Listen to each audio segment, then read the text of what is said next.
Renewable plant रे बिना विस्करहित गछरु तयारी होतबा इलेक्ट्रो होमियोपैथी मेडिसिन को किभली सरकारी स्वीकृति मिलिबो से नै प्रतिश्रुति दैछन्ति उपमुख्यमंत्री प्रभात देव परिडा।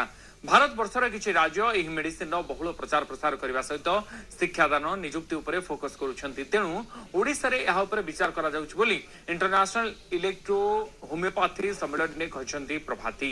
सेपरि औषधीय गछपत्र रु तयारी होतबा एही मेडिसिन उपरे अध्ययन चालिछि। अनेक मध्य गवेषणा करूछन्ति किंतु आयुष डाक्तर भाव में नियुक्ति मिलू नाही बोली सम्मेलन में मत प्रकाश पाइथिला। सेपरि होमियोपैथी को जो सम्मान मिलुछि इलेक्ट्रो होमियोपैथी को से भली सम्मान मिलू नाही। किभली मेडिसिन को सरकारी स्वीकृति मिलिबो एथिपई सरकारी नियुक्ति आरंभ हेबा नै इंटरनेशनल इलेक्ट्रो होमियोपैथी सम्मेलन में आलोचना होइथिला।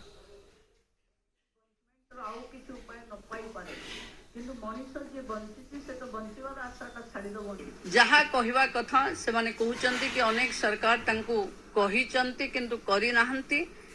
7 मास रो ये सरकार को पाखे तांकर दाबी आमे सुनिछु।